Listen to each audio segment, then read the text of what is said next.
Salut à toutes et à tous, nous sommes ici en Californie Salut. et je suis avec une personne qui va pouvoir se présenter tout à l'heure là. Elle est mon invitée, notre invitée de ce soir. Allez, sans plus tarder, je vais passer la parole à la personne à côté de moi et elle va se présenter à vous. Bonsoir, bonjour. Ça dépend de où vous êtes. Moi, c'est Christina Achepo. Je suis originaire de la Côte d'Ivoire et c'est mon amie. Ça fait au moins 10 ans qu'on est amis. Wow, ça fait 10 ans. Oui, ça fait 10 ans. Wow, et comme ça passe vite. On s'est rencontrés à l'université ici, on appelle ça le college. Ok. Donc c'est là-bas qu'on s'est rencontrés vraiment. Ça passe vite. Ça passe vite. On va en parler. Ah oui, on va en parler, bien sûr. Et elle s'appelle Christina. Et comme elle a dit, elle vient de la Côte d'Ivoire.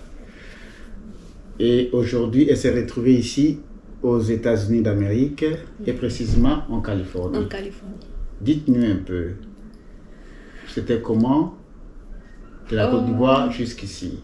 Bon, mon histoire est un peu compliquée et longue, mais pour faire court, j'ai quitté la Côte d'Ivoire en 2007 après avoir obtenu mon BEPC. C'est comme l'équivalent de... C'est l'examen que tu passes à la fin de la troisième. Ok. J'ai obtenu mon BEPC et mon papa a voulu que je vienne aux États-Unis. Donc, premièrement, je suis venue ici en 2007. J'ai fait le high school, le lycée. Oui, je pense. Oui, voilà, le lycée.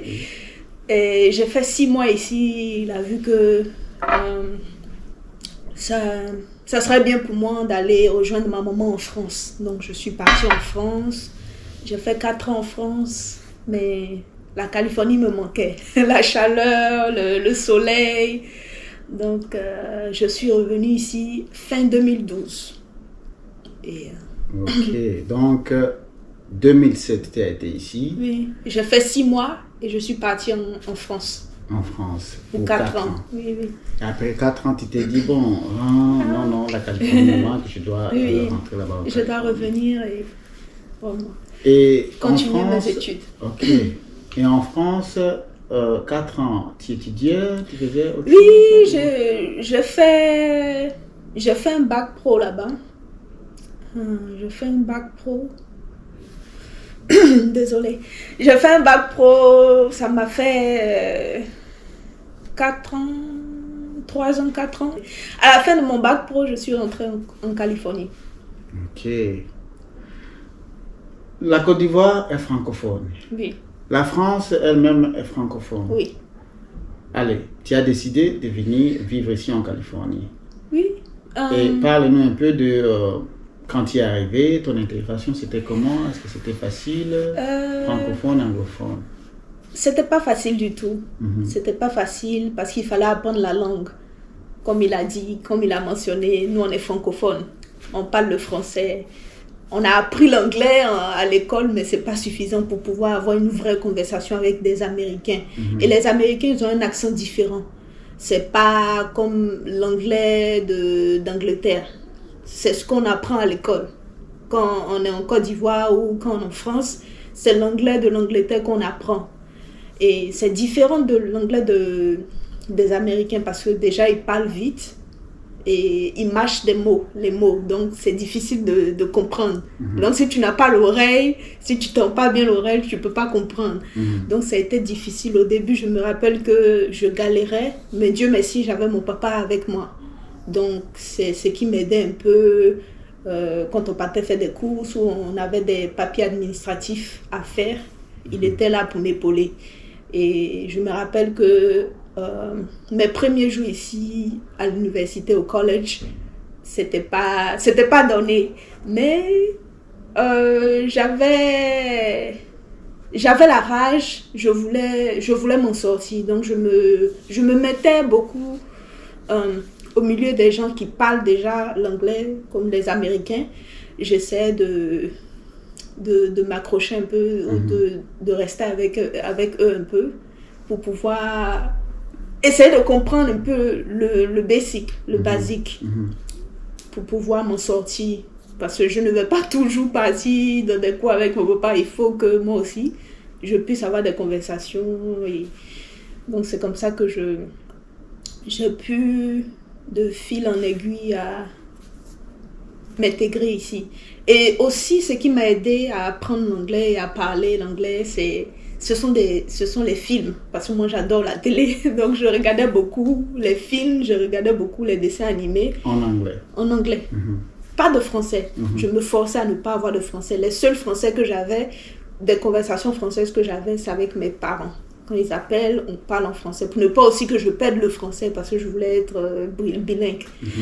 Donc, mais quand j'étais ici, c'est que l'anglais. Je regardais des émissions en anglais, je regardais beaucoup de films, je m'isolais même dans ma chambre pour regarder beaucoup de films, pour pouvoir comprendre, pour pouvoir apprendre l'anglais facilement et rapidement.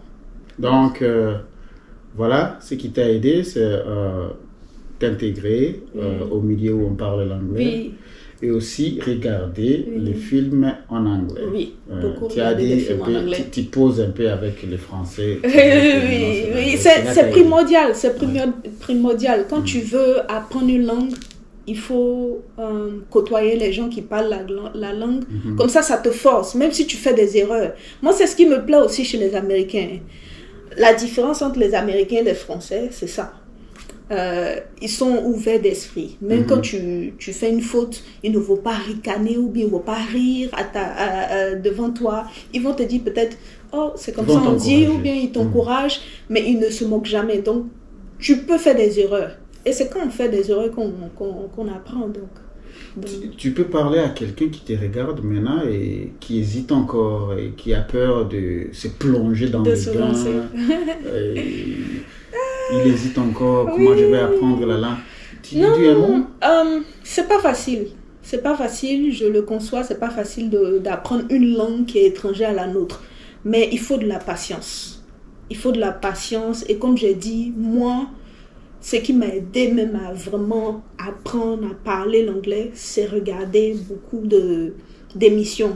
Ça n'a pas besoin d'être des films ou quoi que ce soit. Choisis quelque chose qui te plaît et regarde-les en anglais. Maintenant, on a la possibilité de mettre des sous-titres.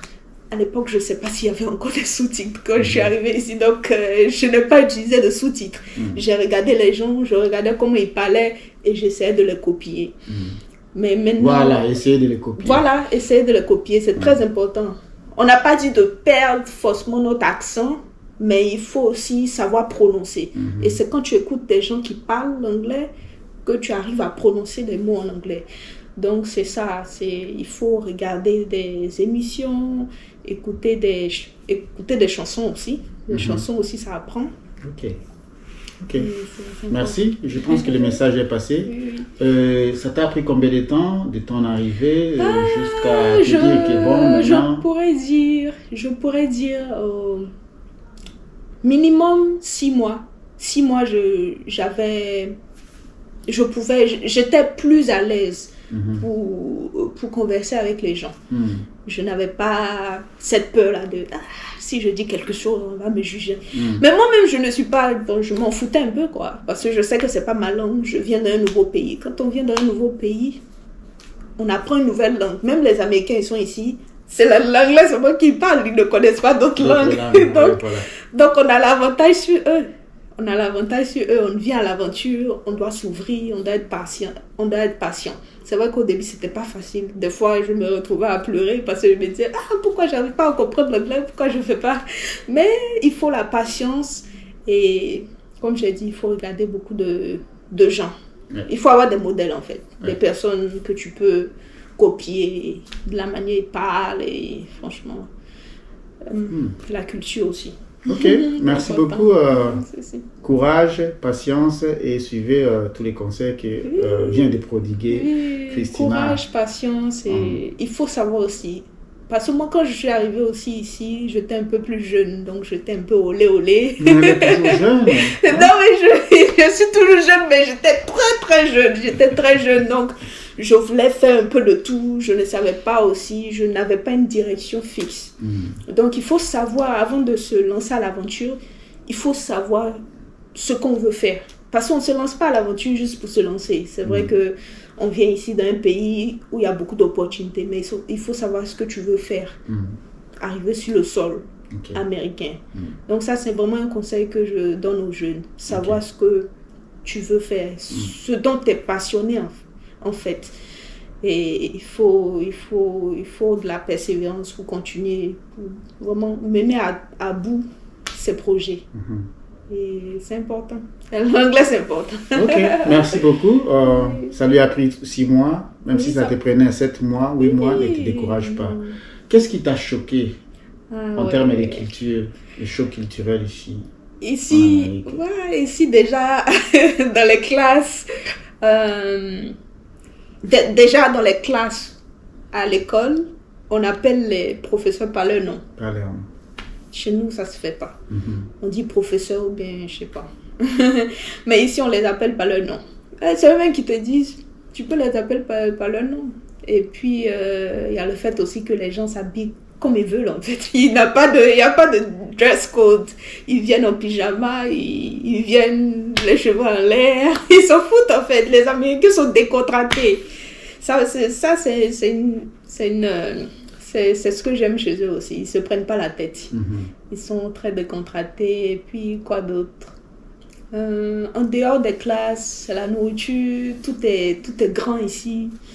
Tu vas dans des restaurants, tout est servi en grand, en fait. Donc, il faut vraiment t'habituer. Parce qu'on est habitué à manger en petite quantité. Mais ici, quand on vient, tout est large. Même les bâtiments sont grands et puis tout est moderne, tout est neuf, tout est vraiment... En fait, c'est incroyable. L'Amérique est incroyable. Et c'est vraiment... C'est choquant pour quelqu'un qui vient d'Afrique. Et quelqu'un qui vient aussi de France, parce qu'en France, c'est pas vraiment moderne. Ils ont gardé leur histoire, leur bâtiment, tout ça. Alors qu'ici, tout est vraiment... C'est modernisé. Tout est grand. Tout est grand, vraiment. C'est choquant. Ça peut choquer, mais on s'habitue avec le temps. Tu t'habitues. Et pourquoi le choix de la Californie? Il y a plusieurs villes, plusieurs États. Voilà. Mais tu as choisi Californie. Pourquoi la Californie? Déjà, de 1, parce que mon papa vit ici, ça fait des années.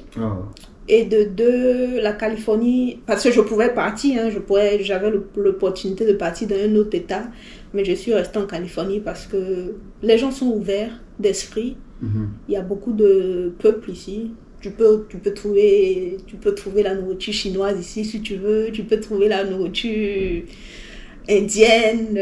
Il y a tellement de peuples ici. C'est un mixage en fait. Voilà. Et c'est le temps. Il n'y a rien qui bat le temps de...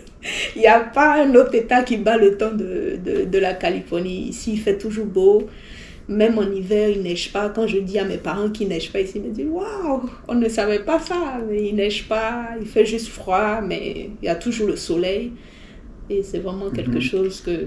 Et ce qu'elle a mentionné là, en termes de multiculturalisme, c'est important. Parce que d'autres États, on trouve que... deux groupes la majorité ou un qui groupe sont blancs. Oui. Et cet environnement-là n'est pas vraiment bon à vivre comme immigré. Mais ici, plusieurs cultures, plusieurs ethnies. Donc, c'est important. C'est pour ça que tu as choisi la Californie. Oui, la Californie. Et aussi à cause du climat. Aussi. Oui, le climat, vraiment, ça. Mais on dit que la Californie, c'est l'État le plus cher. Et parmi les États les plus chers de la... Ouais, ça faut pas se mentir. C'est très cher. C'est très cher. Il faut vraiment avoir un peu d'argent pour pouvoir vivre ici. Donc toi, tu as beaucoup d'argent. Non, je n'ai pas beaucoup d'argent, mais... mais on se fait. On est en route. Non, mais c'est très cher. Le logement est cher ici. Comparé peut-être à d'autres États, c'est très cher. Il ne faut pas qu'on se mente. Et la nourriture aussi est chère.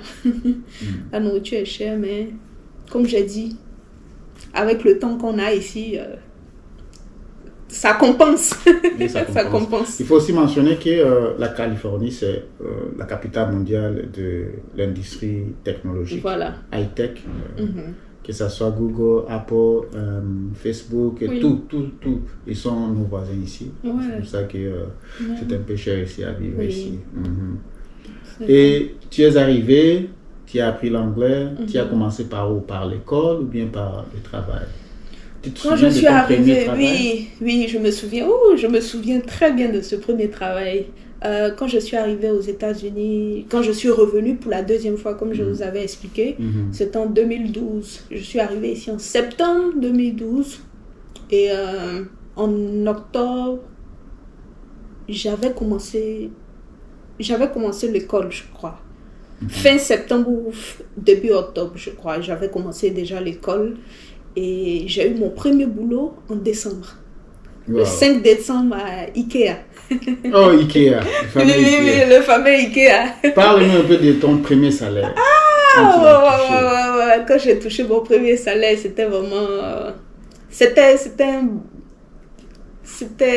inexplicable. Parce que je venais de la France, comme j'avais dit, et j'avais pas vraiment... un boulot en tant que tel. Je faisais des petits boulots ici, mais ça c'était mon premier vrai boulot et j'avais des responsabilités. J'étais encore jeune, très jeune.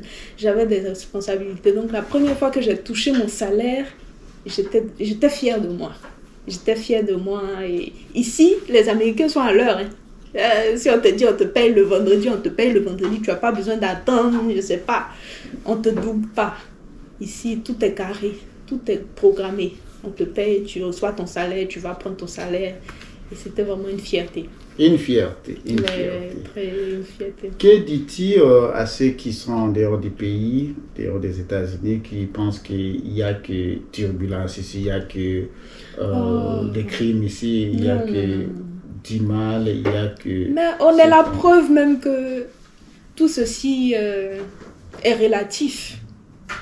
Tout ceci est relatif. Moi, ça fait 10 ans que je vis ici. Je n'ai pas vraiment eu affaire à des gens qui se promènent avec des fusils. On ne se promène pas avec des fusils ici dans la rue.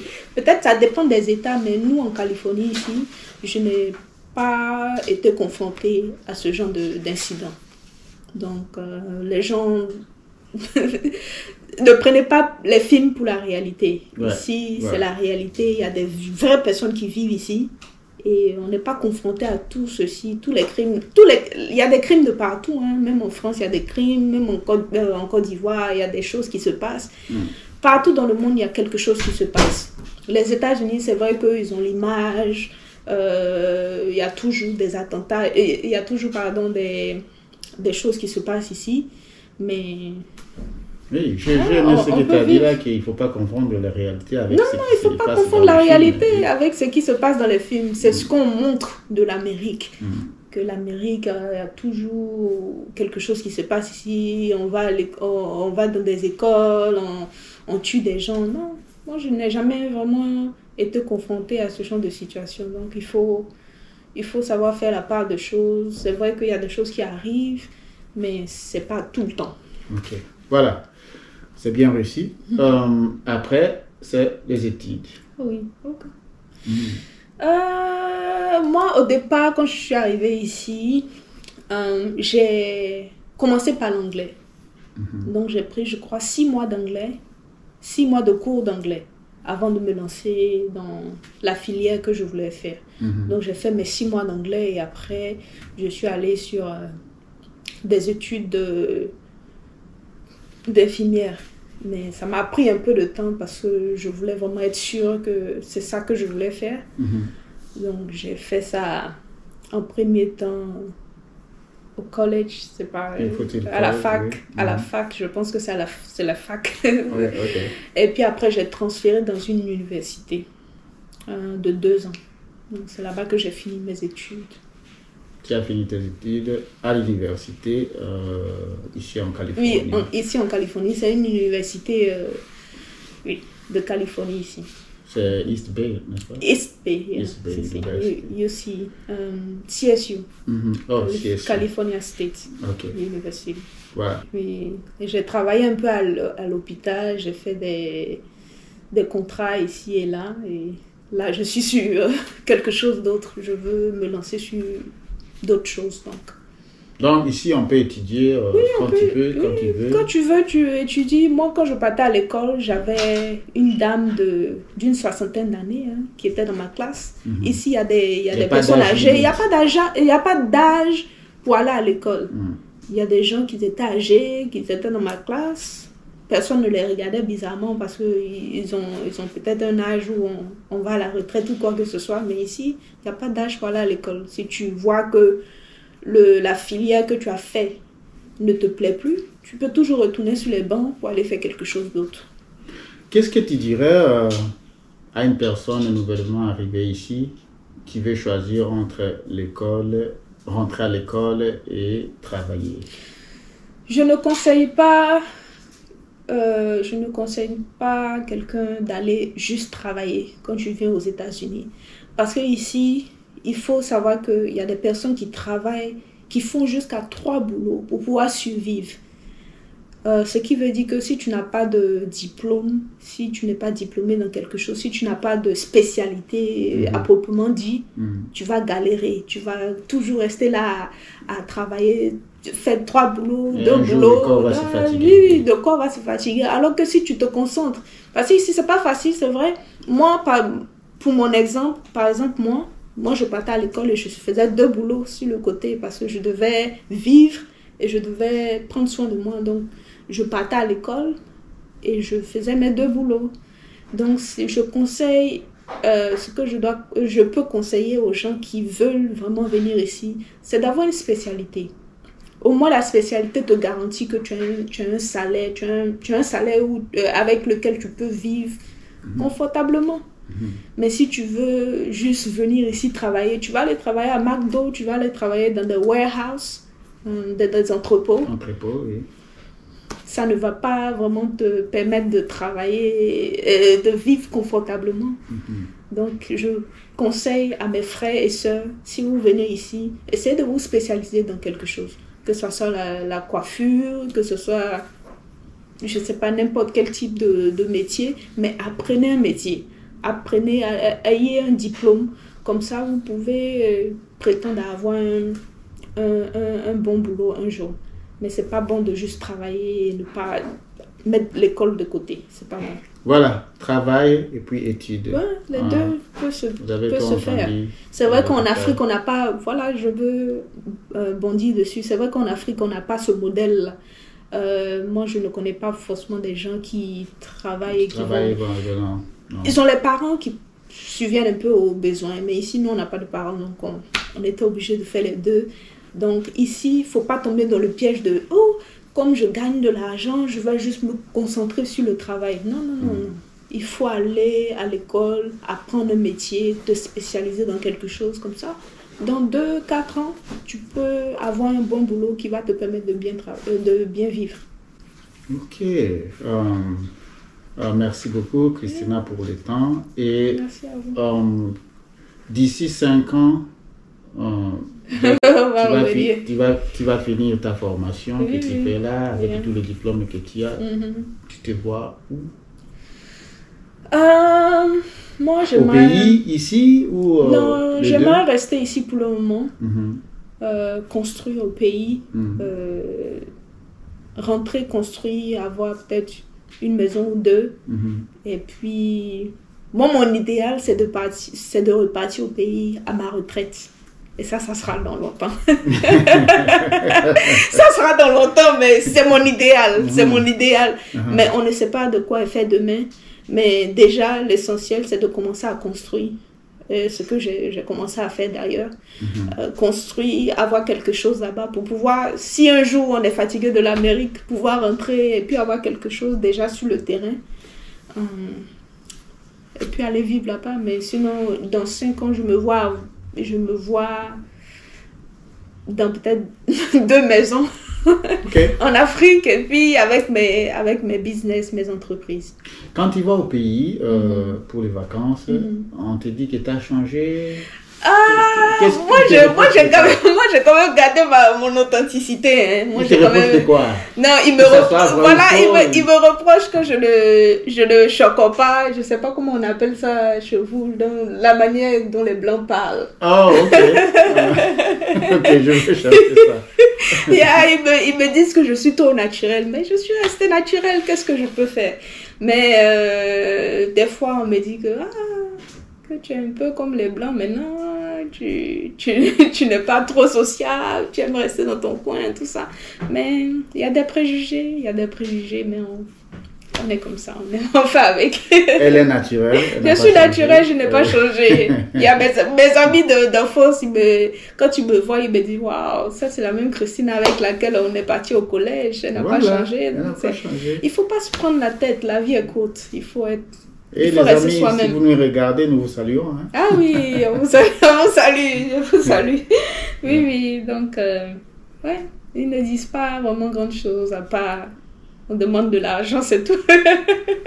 Voilà. Ça, c'est un autre sujet pour un autre jour. Oui, ça, c'est un autre sujet pour un autre jour.